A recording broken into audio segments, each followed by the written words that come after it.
ഒന്ന്, ഇത്തരം സിദ്ധികൾ കൈവരിക്കേണ്ടതിൻ്റെ ആവശ്യകതയുണ്ടോ? രണ്ട്, അതിനെ നമ്മൾ പുറത്തേക്ക് പ്രകടിപ്പിക്കേണ്ടതിൻ്റെ ആവശ്യകതയുണ്ടോ? ഇനി സിദ്ധികൾ കൈവരിക്കുന്നു, പ്രകടിപ്പിക്കുന്നു, പക്ഷേ അതിനെ ആസ്വദിക്കേണ്ട അല്ലെങ്കിൽ അതിൽ മുഴുകിപ്പോകേണ്ട ആവശ്യകതയുണ്ടോ എന്നുള്ളതാണ്. സിദ്ധികൾ എന്ന് പറയുന്നത് ആത്മീയ വഴിയിലുള്ള യാത്രക്കിടയിലെ ചില കെട്ടുകാഴ്ചകൾ മാത്രമാണ് സിദ്ധികളെന്നാണ് ശരിക്കും അറിവുള്ള യോഗികളും സന്യാസിമാരുമൊക്കെ പറയുന്നത്. നമസ്കാരം. വളരെ വ്യത്യസ്തമായ മറ്റൊരു വിഷയത്തിലേക്ക് ഊഷ്മളമായ സ്വാഗതം. ഞാൻ അശോക് നാരായൺ. ഇന്ന് നമ്മൾ മനസ്സിലാക്കാൻ പോകുന്നത് സിദ്ധികളെക്കുറിച്ചാണ്. സിദ്ധികളെന്ന് പറഞ്ഞാൽ ഭൂരിഭാഗം പേർക്കും തീർച്ചയായിട്ടും അറിയാൻ സാധിക്കും, അറിയുന്നുണ്ടാകും അല്ലേ? അതായത് സാധാരണഗതിയിൽ നമ്മൾ പറയുന്ന അസാധാരണമായ അല്ലെങ്കിൽ അമാനുഷികമോ അതീന്ദ്രിയമോ ഒക്കെ ആയിട്ടുള്ള ചില സംഗതികളെയാണ് നമ്മൾ സിദ്ധികൾ എന്ന് പറയുന്നത്. സിദ്ധികൾ പല വിധത്തിലുമുണ്ട്. ധാരാളം വ്യത്യസ്തങ്ങളായ വിധത്തിലുള്ള സിദ്ധികളുണ്ട്. അതായത് വെള്ളത്തിൻ്റെ മുകളിൽ നടക്കുന്നത് മുതൽ മനസ്സിൻ്റെ ശക്തി കൊണ്ട് അല്ലെങ്കിൽ അതീന്ദ്രിയമായിട്ടുള്ള ഒരു ശക്തി കൊണ്ട് തീ കത്തിക്കുന്നത് മുതൽ, ഒരാളെ ഭസ്മമാക്കുന്നത് മുതൽ, ഒരാൾക്ക് ജീവൻ പകർന്നു കൊടുക്കുന്നത് മുതൽ, രോഗം മാറ്റുന്നത് മുതൽ അങ്ങോട്ട് ധാരാളം സിദ്ധികളുണ്ട്. എണ്ണിയാലൊടുങ്ങാത്ത വിധത്തിലുള്ള സിദ്ധികളുണ്ട്. ഒരു ശരാശരി വ്യക്തിയെ സംബന്ധിച്ചിടത്തോളം ആത്മീയപാതയിൽ ചരിക്കുന്നതിൻ്റെ ഒരു പ്രധാന കാരണം, അല്ലെങ്കിൽ ആത്മീയപാതയിൽ ചരിക്കുമ്പോൾ ഉണ്ടാകുന്ന ഒരു പ്രധാനപ്പെട്ട ആഗ്രഹം എന്ന് പറയുന്നത് ഇതുപോലെയുള്ള സിദ്ധികളെ കൈവരിക്കുക എന്നുള്ളത് തന്നെയാണ്.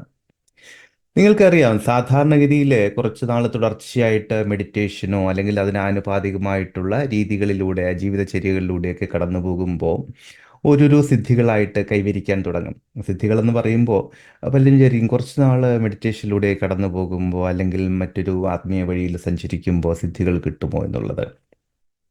അതാണ് തുടക്കത്തിൽ പറഞ്ഞത്. വിവിധങ്ങളായ വിധത്തിലുണ്ട് സിദ്ധികൾ. ഒരു ഉദാഹരണം പറഞ്ഞുതരാം. ഒരുപക്ഷെ നിങ്ങളിൽ പലർക്കും ഞാൻ ഈ പറയുന്ന കാര്യങ്ങൾ അനുഭവം ഉണ്ടാകും. നിങ്ങൾ കുറച്ച് നാൾ ഒരു പ്രത്യേക വിധത്തിൽ വഴി നടക്കുമ്പോൾ, നേരത്തെ പറഞ്ഞതുപോലെ മെഡിറ്റേഷനിലൂടെയോ മറ്റേതെങ്കിലും സാധനാക്രമങ്ങളിലൂടെയോ ഒക്കെ മുന്നോട്ട് പോകുമ്പോൾ, ചിലപ്പോൾ ഒരാൾ നമ്മുടെ മുന്നിൽ വന്നിരിക്കുമ്പോൾ അദ്ദേഹത്തെക്കുറിച്ച് നമ്മളറിയാത്ത ഒരാളാണെങ്കിൽ പോലും അദ്ദേഹത്തെക്കുറിച്ച്, അദ്ദേഹത്തിൻ്റെ വളരെ സ്വകാര്യമായിട്ടുള്ള വിവരങ്ങൾ പോലും, അല്ലെങ്കിൽ അദ്ദേഹം കടന്നുപോയിക്കൊണ്ടിരിക്കുന്ന അസ്വസ്ഥതകൾ, ഇതെല്ലാം അവർ പറയാതെ തന്നെ നമുക്ക് അങ്ങോട്ട് പറഞ്ഞു കൊടുക്കാൻ പറ്റും അല്ലേ? ഒരു ഉൾവിളി എന്നോണം നമുക്ക് അത് പറഞ്ഞു കൊടുക്കാൻ സാധിക്കും. ചിലപ്പോൾ മനസ്സിലാരോ പറഞ്ഞു തരുന്ന മാതിരിയായിരിക്കും, അല്ലെങ്കിൽ ചിലപ്പോൾ ചിന്തകൾ ഇങ്ങനെ വരുന്ന മാതിരിയായിരിക്കും, അതല്ലെങ്കിൽ ചിലപ്പോൾ വിഷ്വൽസ് ആയിട്ട് നമുക്ക് കിട്ടും. അങ്ങനെ പല വിധത്തിൽ നമുക്ക് കിട്ടാറുണ്ട്. ഇനി ചില വ്യക്തികളെ സംബന്ധിച്ചിടത്തോളം, അതായത് സിദ്ധിയുടെ മറ്റൊരു വശം എന്ന് പറയുമ്പോൾ, ചില ആളുകളെ കാണുമ്പോൾ അവരുടെ പൂർവ്വജന്മത്തെക്കുറിച്ച് പറയാൻ സാധിക്കും. അതുപോലെ തന്നെ മറ്റൊന്ന് എന്ന് പറയുന്നത് അവരുടെ ഭാവിയെക്കുറിച്ച് പറയാൻ സാധിക്കും. വരുന്ന ആളുകളുടെ ഭാവിയെക്കുറിച്ച് പറയാൻ സാധിക്കും. അല്ലെങ്കിൽ ഇനി സംഭവിക്കാൻ പോകുന്ന പൊതുവായിട്ടുള്ള കാര്യങ്ങളെക്കുറിച്ച് നമുക്ക് പറയാൻ സാധിക്കും. ചിലപ്പോൾ ചില അപകടങ്ങളെക്കുറിച്ച്, ചിലപ്പോൾ കടന്നു പോകാൻ സാധ്യതയുള്ള ചില സാഹചര്യങ്ങളെക്കുറിച്ചൊക്കെ പറയാൻ സാധിക്കും. അതുപോലെ തന്നെ ചിലപ്പോൾ അനുഗ്രഹങ്ങൾ കൊടുക്കാൻ സാധിക്കും. അതായത് ചില വ്യക്തികളൊക്കെ കടന്നുപോയിക്കൊണ്ടിരിക്കുന്ന അസ്വസ്ഥതകൾ നമ്മൾ പറയുകയാണ്, നിങ്ങൾക്ക് ആരോഗ്യകരമായിട്ടുള്ളൊരവസ്ഥ കൈവരും. അപ്പോൾ സ്വാഭാവികമായിട്ടും അവർ കടന്നു വന്നിരിക്കുന്ന മാനസികമോ വൈകാരികമോ ഒക്കെ ആയിട്ടുള്ള അസ്വസ്ഥതകളിൽ നിന്ന് അവർക്ക് മോചനം കിട്ടുക. അതുപോലെ ഒരുപക്ഷെ എത്രയോ കാലങ്ങളായിട്ട് നടക്കില്ല എന്ന് കരുതി അവർ മനസ്സിൽ കൊണ്ട് നടക്കുന്ന ചില ആഗ്രഹങ്ങളോ ചില കാര്യങ്ങളോ ഒക്കെ സംഭവിക്കുക.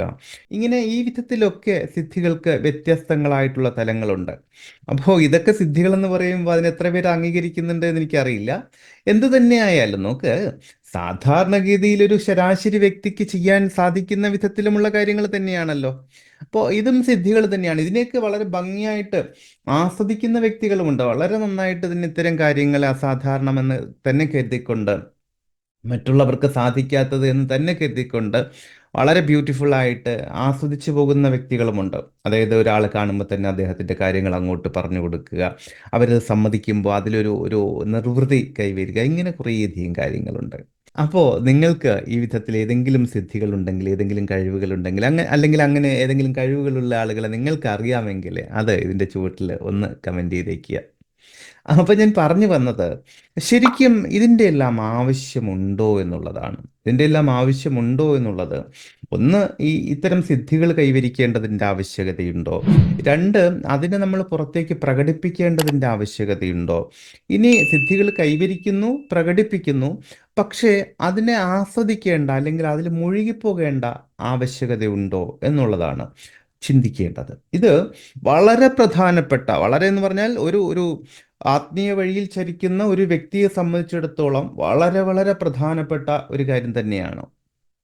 അതായത്, നമ്മൾ നല്ല സന്യാസിമാരോടൊക്കെ സിദ്ധികളെക്കുറിച്ച് ചോദിച്ചാൽ, സ്വാമി എന്താണ് സിദ്ധി, എങ്ങനെയാണ് സിദ്ധികൾ കൈവരിക്കുന്നത് എന്നൊക്കെ ചോദിച്ചു കഴിഞ്ഞിട്ടുണ്ടെങ്കിൽ അവരൊന്ന് ചിരിക്കും.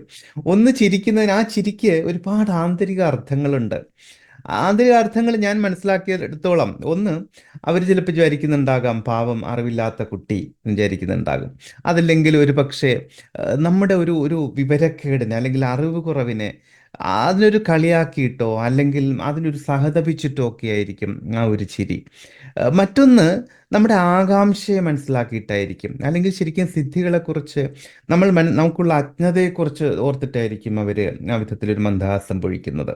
എന്തു തന്നെയായാലും, അപ്പോൾ അവരവിടെ പറയുന്നത് എന്താന്ന് പറഞ്ഞാൽ, വാസ്തവത്തിൽ സിദ്ധികൾ എന്ന് പറയുന്നത് ആത്മീയ വഴിയിലുള്ള യാത്രക്കിടയിലെ ചില കെട്ടുകാഴ്ചകൾ മാത്രമാണ് സിദ്ധികളെന്നാണ് ശരിക്കും അറിവുള്ള യോഗികളും സന്യാസിമാരുമൊക്കെ പറയുന്നത്. അതായത്, വാസ്തവത്തിൽ ഈ പറയുന്ന സിദ്ധികൾക്ക് അല്ലെങ്കിൽ ഈ പറയുന്ന വിധത്തിലുള്ള കഴിവുകൾക്ക് അമിതമായ പ്രാധാന്യമൊന്നും കൊടുക്കേണ്ടതില്ല. അമിതമായ പ്രാധാന്യമൊന്നും കൊടുക്കേണ്ടതില്ല. മറിച്ച് അതെല്ലാം ഈ യാത്രയുടെ ഭാഗമായിട്ട് കാണാൻ, ഉൾക്കൊള്ളാൻ, അംഗീകരിക്കാൻ, അതിനെ വേണ്ട വിധത്തിൽ മാത്രം പ്രയോജനപ്പെടുത്തുകയോ പ്രയോജനപ്പെടുത്താതിരിക്കുകയോ വിട്ടുകളയുകയോ അല്ലെങ്കിൽ ഉപേക്ഷിക്കുകയോ ഒക്കെ ചെയ്യാൻ ശരിയായിട്ടുള്ള ഒരു സാധകന് സാധിക്കണം. സാധകൻ എന്നുള്ള വാക്കിന് അതിൻ്റെതായിട്ടുള്ള അർത്ഥം മാത്രം എടുത്താൽ മതി കേട്ടോ. അപ്പോൾ ഞാൻ പറഞ്ഞു വരുന്നതിൻ്റെ കാര്യം എന്താണെന്ന് പറഞ്ഞാൽ, നോക്ക്, നമ്മൾ പണ്ട് കാലത്ത് സ്കൂളിലേക്കുള്ള യാത്രയ്ക്കിടയിൽ, ഇന്നൊക്കെ ബസ്സിലൊക്കെയാണ് കുട്ടികൾ പോകുന്നത്, പക്ഷെ നേരത്തെ അങ്ങനെയായിരുന്നില്ലല്ലോ. കിലോമീറ്ററുകളോളം നടന്നിട്ട് പാടത്തും പറമ്പിലും പുഴയിലും പുഴവക്കത്തൂടെയും ഒക്കെ നടന്നിട്ടായിരിക്കും നമ്മൾ സ്കൂളുകളിലേക്ക് എത്തുന്നത്. അപ്പോൾ ഈ നടന്നു പോകുന്നതിനിടയിൽ നമ്മളെ അത്ഭുതപ്പെടുത്തുന്ന ധാരാളം അനുഭവങ്ങളും കാഴ്ചകളും ഒക്കെ നമ്മൾ കണ്ടിട്ടുണ്ടാകും, അല്ലേ? നമ്മൾ അന്നോളം കണ്ടിട്ടില്ലാത്ത ഒരു പൂവ് വിടർന്നു നിൽക്കുന്നത്, അല്ലെങ്കിൽ ഒരു പ്രത്യേക മധുരമുള്ള ഒരു ഫലം നിൽക്കുന്നത്, അല്ലെങ്കിൽ ഏതെങ്കിലും കൗതുകകരമായിട്ടുള്ള ഒരു ജീവി, അല്ലെങ്കിൽ നമ്മൾ അന്ന് അതിശയിപ്പിച്ചിരുന്ന ഒരു കാഴ്ച, ഇതെല്ലാം നമ്മൾ കണ്ടിട്ടുണ്ടാകും. അപ്പോൾ അതിൽ സമർത്ഥരായ കുട്ടികൾ എന്തായിരിക്കും ചെയ്തിട്ടുണ്ടാവുക? ഒരു പൂവിടർന്ന് നിൽക്കുന്നുണ്ട്, അതിനെ നോക്കും, ശരി, ആ പൂവ് അതവിടെ നിൽക്കട്ടെ എന്ന് കരുതി നടക്കും. ഇനി അല്ലെങ്കിൽ അവർ വിചാരിക്കും, ഞാൻ മടങ്ങി വരുമ്പോൾ, സ്കൂളിൽ നിന്ന് മടങ്ങി വരുന്ന സമയത്ത് അതവിടെ ഉണ്ടെങ്കിൽ നോക്കാം, കാരണം ഇപ്പോൾ ഞാൻ അത് നോക്കി നിന്നിട്ടുണ്ടെങ്കിൽ സ്കൂളിലെത്തുമ്പോൾ വൈകും, അല്ലേ? അതിനപ്പുറമുള്ള മറ്റൊരു വിഭാഗം കുട്ടികൾ എന്താ ചെയ്തിട്ടുണ്ടാവുക? അവിടെ തങ്ങി നിൽക്കും. ആ പൂവിനെ എങ്ങനെയെങ്കിലും കഷ്ടപ്പെട്ട് പറിച്ച് അതിനെ മണപ്പിച്ച് അതിനെ കുറേ പേർക്ക് കാണിച്ച് ഇതെൻ്റെയാണ് എന്ന് അവകാശപ്പെട്ട് അതിൻ്റെ ഒരു ഒരു ഉടമസ്ഥാവകാശത്തിൻ്റെ അഭിമാനം കൊണ്ടുകൊണ്ടൊക്കെ ഈ വിധത്തിലുള്ള ഈ രണ്ടാമത് പറഞ്ഞ കാറ്റഗറിയിലുള്ള വിദ്യാർത്ഥികൾക്ക് എന്താ സംഭവിച്ചിട്ടുണ്ടാവുക? സ്വാഭാവികമായിട്ടും അവർ സ്കൂളിലെത്തുന്ന സമയത്ത് വൈകും. അതുവരെയുള്ള പാഠഭാഗങ്ങൾ കഴിഞ്ഞിട്ടുണ്ടാകും. ചിലപ്പോൾ അധ്യാപകരെ ശിക്ഷിക്കുകയോ ശാസിക്കുകയോ ഒക്കെ ചെയ്തിട്ടുണ്ടാകും, അല്ലേ? എന്നാൽ ആദ്യത്തെ വിഭാഗം കുട്ടികളോ, അവര് അവരുടെ പഠനത്തിലൂടെ കടന്നു പോകുമ്പോൾ ഒരല്പം കഴിഞ്ഞിട്ടാണെങ്കിലും അവർ മനസ്സിലാക്കും, ആ പൂവ് എന്താണെന്നും അതിൻ്റെ ശാസ്ത്രീയ നാമം എന്താണെന്നും അതിനുള്ളിൽ എന്താണെന്നും അതിനെങ്ങനെയെല്ലാം ഉപയോഗപ്പെടുത്താമെന്നും ഒക്കെ അവർ അതിഗംഭീരമായിട്ട് മനസ്സിലാക്കും. എന്നിട്ട് അവനവന് ആവശ്യമുള്ളതാണെങ്കിൽ ആവശ്യമുള്ള സമയത്ത് മാത്രം അതിൻ്റെ ആവശ്യങ്ങളെ തേടും, അല്ലെങ്കിൽ അതിനെ കൃത്യമായിട്ട് ഉപയോഗപ്പെടുത്തും. എന്നാൽ അതിൻ്റെ കൗതുകം കണ്ട് അതിൻ്റെ ഉടമസ്ഥാവകാശം പറഞ്ഞുകൊണ്ട് അവിടെ നിന്ന വിദ്യാർത്ഥികളെ സംബന്ധിച്ചിടത്തോളം അതല്ല സ്ഥിതി. അവരുടെ ആത്യന്തിക ലക്ഷ്യമെന്ന് പറയുന്ന അറിവ് നേടൽ അല്ലെങ്കിൽ വിദ്യാഭ്യാസം ആർജിക്കൽ, അവിടെ അതിന് കോട്ടം വരുന്നു, അതിന് ഭംഗം വരുന്നു, അതിൻ്റെ ശോഭ മങ്ങിപ്പോകുന്നു. മനസ്സിലാവുന്നുണ്ടോ? ഇനി മറ്റൊരു വിധത്തിൽ പറഞ്ഞിട്ടുണ്ടെങ്കിൽ, നമ്മൾ ഒരു ഒരു ഒരു മരം അല്ലെങ്കിൽ ഒരു ഒരു ഫലവൃക്ഷം നട്ടുപിടിപ്പിക്കുകയാണ്, ഒരു വൃക്ഷം നട്ടുപിടിപ്പിക്കുകയാണ്, അല്ലെങ്കിൽ ഒരു സസ്യം നട്ടുപിടിപ്പിക്കുകയാണ്. ആ സസ്യം ഇങ്ങനെ വളർന്നു വരുന്നതിനിടയിൽ ആ അതിന് മൊട്ടുകൾ വരും, അല്ലേ? മൊട്ടുകൾ സാവധാനം പൂക്കളായിട്ട് മാറും, പൂക്കൾ കായ്കളായിട്ട് മാറും, കായ്കൾ ഫലങ്ങളായിട്ട് മാറും. ഫലം എന്ന് പറഞ്ഞാൽ അതിൻ്റെ ഭാഗപൂർത്തിയായിട്ടുള്ള അവസ്ഥയാണ് ഞാൻ ഉദ്ദേശിച്ചത്. അപ്പൊ ഇതിനെക്കുറിച്ച് വ്യക്തമായ ധാരണ ഉള്ള വ്യക്തിയെ സംബന്ധിച്ചിടത്തോളം ഒരു മൊട്ട് വരുമ്പോഴേക്കും ഈ മൊട്ട് വന്നു എന്ന് പറഞ്ഞൊരു പരിധിയിൽ കവിഞ്ഞ് അത്ഭുതം കൂറില്ല. മൊട്ട് വന്നു, പൂക്കാറായി, അല്ലേ? അല്ലെങ്കിൽ കായ്കൾ വരാറായി, ഇത് മനസ്സിലാക്കും. അതിലപ്പുറം മൊട്ട് വന്നു, ഉടൻ തന്നെ ആ മൊട്ടിനെ പറിച്ചെടുത്തു, ദേ എൻ്റെ ചെടിയിൽ മൊട്ട് വന്നത് കണ്ടോ എന്ന് പറഞ്ഞ് നാട് മുഴുവൻ കൊണ്ട് നടന്ന് കാണിച്ചാൽ എങ്ങനെ ഉണ്ടാകും? മനസ്സിലായോ? അല്ലെങ്കിൽ അത് ആ മൊട്ട് പൂവായി, പൂ വിടർന്ന് നല്ല ബ്യൂട്ടിഫുൾ ആയിട്ട് നല്ല ഭംഗിയുള്ള ഒരു പൂവായി എന്ന് വിചാരിച്ചോളൂ. അപ്പോൾ അതിനെ ആസ്വദിക്കുക, അല്ലെങ്കിൽ അതിനെ പറിച്ചെടുക്കുക, അതിനെ ഒരു 10 പേരെ കാണിക്കുക. എന്തായിരിക്കും സ്ഥിതി? താൽക്കാലികമായിട്ടുള്ളൊരു ആനന്ദം തീർച്ചയായിട്ടും ഉണ്ടാകും. പക്ഷേ ആത്യന്തികമായിട്ട് എന്താ സംഭവിക്കുന്നത്? അവർക്ക് അധികം വൈകാതെ തന്നെ കൈവരാനിരിക്കുന്ന രുചികരമായിട്ടുള്ള ഫലം, അതിൻ്റെ ആത്യന്തികമായിട്ടുള്ള ലക്ഷ്യം അവിടെ അസ്തമിച്ചു പോവുക ചെയ്യുന്നത്. മനസ്സിലായോ? ഇനി പൂവും കഴിഞ്ഞ് ജസ്റ്റ് അതിൻ്റെ കായ് വന്നു, അപ്പോഴേക്കും അതിനെ പൊട്ടിച്ചെടുത്താലോ? അവിടെയും ആത്യന്തികമായിട്ടുള്ള ഫലം, അതിനുള്ളിലെ വിത്ത്, അത് തുടർന്നു പോകാനുള്ള മറ്റ് സംഗതികൾ, ഇതെല്ലാം അവിടെ ഇല്ലാതായി പോവുക ചെയ്യുന്നത്. മനസ്സിലാവുന്നുണ്ടോ? ഇത് തന്നെയാണ് സിദ്ധികളുടെ പിന്നാലെ പോകുമ്പോഴും സംഭവിക്കുന്നത്. വാസ്തവത്തിൽ ഈ പറയുന്ന വിധത്തിലുള്ള സിദ്ധി അതേതുമായിക്കോട്ടെ, ഒരുപക്ഷെ ഒരു ശരാശരി മനുഷ്യൻ ഏത് എക്സ്ട്രീം ലെവലിലുണ്ട് എന്ന് കരുതുന്നതാണെങ്കിൽ പോലും അതെല്ലാം ആത്മീയ പാതയിലൂടെ വഴി നടക്കുമ്പോഴുള്ള വെറും കെട്ടുകാഴ്ചകൾ മാത്രമാണ്, വഴിയോര കാഴ്ചകൾ മാത്രമാണ്. അല്ലാതെ ഒരിക്കലും സിദ്ധി എന്ന് പറയുന്നതല്ല ഒരു സാധകൻ്റെ അല്ലെങ്കിൽ ആത്മീയയാത്രയിൽ വഴി നടക്കുന്ന ഒരാളുടെ ആത്യന്തികമായിട്ടുള്ള ലക്ഷ്യമായി തീരേണ്ടത്. അതൊക്കെ അതിനും അപ്പുറം ഒരുപാടുണ്ട്, ഒത്തിരി കാര്യങ്ങളുണ്ട്. അതെന്ത് എന്ന് ചോദിച്ചാൽ പോലും അവിടെയും വ്യത്യസ്തതകളുണ്ട്. ഇന്നതാണ് അവിടെ കിട്ടേണ്ടത് എന്ന് വ്യക്തമായിട്ടൊരു ഉത്തരം പറയാൻ പറ്റില്ല. കാരണം ഞാൻ നേരത്തെ പറഞ്ഞില്ലേ, ഒരു ഒരു സസ്യത്തെ വളർത്തി വരുന്ന ഒരാളെ സംബന്ധിച്ചിടത്തോളം ചില സസ്യങ്ങൾക്ക് അതിൻ്റെ ഫലമായിരിക്കും വേണ്ടത്, അല്ലേ? ചില സസ്യങ്ങൾക്ക് അതിൻ്റെ പൂവ് തന്നെയായിരിക്കും നമ്മൾ ഉപയോഗിക്കേണ്ടത്. ചില സസ്യങ്ങളെ സംബന്ധിച്ചിടത്തോളം അതിൻ്റെ കായ തന്നെയായിരിക്കും, അത് പഴുക്കുന്നത് വരെ വെയിറ്റ് ചെയ്യേണ്ടതില്ല. ചില സസ്യങ്ങളെ സംബന്ധിച്ചിടത്തോളം അത് പഴുത്ത് കൊഴിഞ്ഞ് വീഴുന്ന സമയത്ത് അതിൻ്റെ വിത്തുകളായിരിക്കും നമുക്ക് ഉപയോഗിക്കേണ്ടത്, അല്ലേ? ഇനി ചില സസ്യങ്ങളെ സംബന്ധിച്ചിടത്തോളം അതിൻ്റെ ഇലകളായിരിക്കും നമുക്ക് ഉപയോഗയോഗ്യമായി തീരുന്നത്. ഇനി ചില സസ്യങ്ങളെ സംബന്ധിച്ചിടത്തോളമോ അതിൻ്റെ കിഴങ്ങുകളോ വേരുകളോ ആയിരിക്കും നമുക്ക് ഉപയോഗയോഗ്യമായി തീരേണ്ടത്. ഇനി മറ്റു ചില സസ്യങ്ങളെ സംബന്ധിച്ചിടത്തോളമോ അതിൻ്റെ കറകളായിരിക്കും നമുക്ക് ഉപയോഗയോഗ്യമായി തീരേണ്ടത്. മനസ്സിലായോ? അപ്പം ഞാൻ സസ്യങ്ങളുമായിട്ട് ഉപമിക്കാനുള്ള കാരണം എന്താന്ന് പറഞ്ഞാൽ, നമ്മളെ വ്യക്തികളെ സംബന്ധിച്ചിടത്തോളം ഇത് തന്നെയാണ് കാര്യം. അതായത് നമ്മൾ ഓരോരുത്തരും വ്യത്യസ്തരാണ്. ആത്മീയപാതയിൽ യാത്ര ചെയ്യുമ്പോൾ ഒരാൾക്കുണ്ടാകുന്ന അനുഭവങ്ങളായിക്കൊള്ളണമെന്നില്ല മറ്റൊരാൾക്കുണ്ടാകേണ്ടത്. ഒരാൾ എത്തിച്ചേരുന്നിടത്തായിരിക്കില്ല മറ്റൊരാൾ എത്തിച്ചേരുന്നതും എത്തിച്ചേരേണ്ടതും. മനസ്സിലായോ? അതായത് ഒരു മരത്തിൻ്റെ ഒരു ഒരു ഒരു സസ്യത്തിൻ്റെ കിഴങ്ങ് മാന്തിയെടുത്ത് ഭക്ഷിക്കുന്നത് കണ്ടിട്ട് അടുത്ത് നിൽക്കുന്നവൻ അവൻ്റെ പറമ്പിലെ മറ്റൊരു സസ്യത്തിൻ്റെ കിഴങ്ങ് മാന്താൻ നിന്നാലും അതിനിപ്പോൾ കിഴങ്ങ് തന്നെ ഉണ്ടാവില്ല. അപ്പോൾ നിരാശയുണ്ടാകും, അല്ലേ? അല്ലെങ്കിൽ ചിലപ്പോൾ അതിൻ്റെ കിഴങ്ങ് ഭക്ഷ്യയോഗ്യമായിരിക്കില്ല. ഈ സസ്യങ്ങളെ കാര്യം പറഞ്ഞതുപോലെ വ്യക്തികളിലും വ്യത്യാസമുണ്ട്. ആ വ്യത്യാസത്തിനെ നമ്മൾ അറിയണം, നമ്മൾ അംഗീകരിക്കണം, നമ്മൾ ഉൾക്കൊള്ളണം. ഇത് തന്നെയാണ് ഒരു അറിവായിട്ട് തീരേണ്ടത്. ഇത് തന്നെയാണ് അവിടെ ഉണ്ടാകേണ്ട ഒരു തിരിച്ചറിവെന്ന് പറയുന്നത്.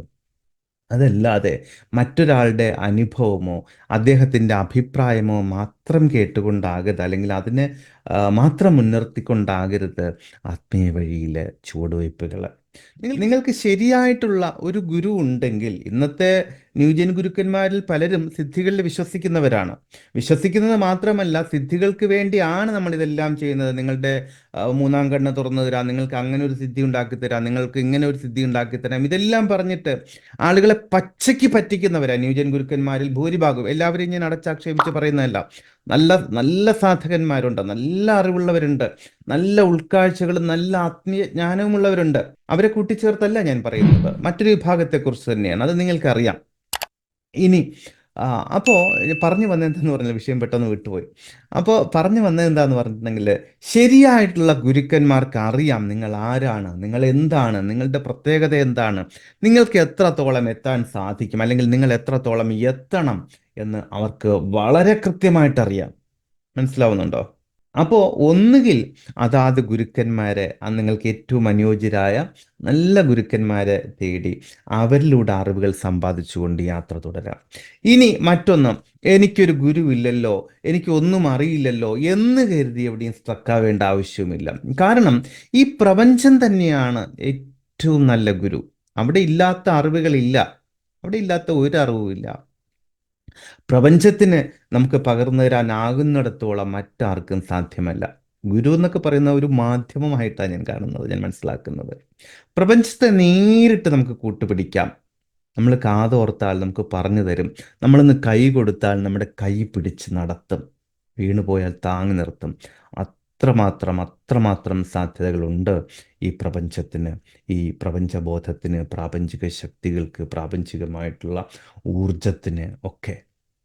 അപ്പോൾ ഗുരുവില്ല എന്ന് കരുതി വിഷമിച്ച് നിൽക്കുകയോ, അല്ലെങ്കിൽ ഒരു ഗുരു ഉണ്ടെങ്കിൽ മാത്രമേ എനിക്ക് മുന്നോട്ട് പോകാൻ സാധിക്കുമെന്ന് കരുതി ശങ്കിച്ചു നിൽക്കുകയോ ഒന്നും വേണ്ട. നിങ്ങൾക്ക് പറ്റുന്ന വിധത്തിലുള്ള ധ്യാനം ചെയ്തുകൊണ്ട്, നിങ്ങൾക്ക് ഉചിതമായ വിധത്തിലുള്ള ചിന്തകളെയും അറിവുകളെയും തേടിക്കൊണ്ട്, മാത്രമല്ല മറ്റൊന്നുകൂടി ഇവിടെ പറയാറുണ്ട്, എന്താ, നമുക്ക് അറിവ് പകർന്നു തരുന്ന എന്തും ഗുരു തന്നെയാണ്. അത് ചില വരികളാകാം, വാക്കുകളാകാം, കാഴ്ചകളാകാം, ചിലപ്പോൾ ചില ജീവികളിൽ നിന്ന്, ചില ജന്തുക്കളിൽ നിന്ന്, ചില പക്ഷികളിൽ നിന്ന് ഒക്കെ കിട്ടുന്ന സന്ദേശങ്ങൾ പോലും അവയെല്ലാം നമ്മുടെ ഗുരുനാഥന്മാർ തന്നെയാണ്. അപ്പോൾ ഈ അറിവുകളെല്ലാം മനസ്സിലാക്കിക്കൊണ്ട്, തിരിച്ചറിഞ്ഞുകൊണ്ട് മുന്നോട്ട് പോകാം. ഉൾക്കാഴ്ചകൾ തീർച്ചയായിട്ടും നമുക്കായിട്ട് അവിടെ കാത്തിരിക്കുന്നുണ്ട്. മഹത്തരമായിട്ടുള്ള അറിവുകളും അത്ഭുതകരമായിട്ടുള്ള അനുഭവങ്ങളും തീർച്ചയായിട്ടും പ്രകൃതി നമുക്ക് വേണ്ടി ഒരുക്കി വെച്ചിട്ടുണ്ട്. ആകെ ഒന്ന് മാത്രം ശ്രദ്ധിക്കുക, ഈ വിധത്തിലുള്ള സിദ്ധികളിൽ തട്ടി തടഞ്ഞ് അവിടെ നിന്ന് സമയം, ജീവിതം, കാലം ഒന്നും പാഴാക്കേണ്ടതില്ല. അതിനെല്ലാം കാണാം, അനുഭവിക്കാം. എൻ്റെ നെക്സ്റ്റ് ലെവലിലേക്കുള്ള, നെക്സ്റ്റ് സ്റ്റെപ്പിലേക്കുള്ള ഒരു ചവിട്ടുപടിയാണ്, അല്ലെങ്കിൽ അതിൻ്റെ ഒരു സൂചനയാണ് ഇത് എന്ന് മാത്രം മനസ്സിലാക്കിക്കൊണ്ട് സമൃദ്ധമായിട്ട് യാത്ര തുടരാം. ഈ വിഷയം നിങ്ങൾക്ക് ഇഷ്ടമായിട്ടുണ്ടെങ്കിൽ ഉറപ്പായും ഈ വീഡിയോ ലൈക്ക് ചെയ്യുക. നിങ്ങളുടെ അഭിപ്രായങ്ങളും നിർദ്ദേശങ്ങളും അതുപോലെ കൂടുതൽ അറിയാൻ ആഗ്രഹിക്കുന്ന വിഷയങ്ങളും ഈ വീഡിയോയുടെ ചുവട്ടിൽ കമൻ്റായിട്ട് രേഖപ്പെടുത്താം. ഉപകാരപ്രദമായ കൂടുതൽ വീഡിയോകൾക്കായിട്ട് ഈ ചാനൽ ഒന്ന് സബ്സ്ക്രൈബ് ചെയ്തേക്കുക. നോട്ടിഫിക്കേഷൻസിനായിട്ട് ഒന്ന് ബെല്ലൈക്കൺ കൂടി പുഷ് ചെയ്തേക്കുക. അപ്പോൾ വളരെ വ്യത്യസ്തമായ മറ്റൊരു വിഷയത്തിലൂടെ വീണ്ടും കണ്ടുമുട്ടാമെന്ന ശുഭപ്രതീക്ഷയോടുകൂടി തൽക്കാലം ഇവിടെ പറഞ്ഞു പിരിയുന്നു. സ്നേഹപൂർവ്വം, അശോക് നാരായൺ. Thank you.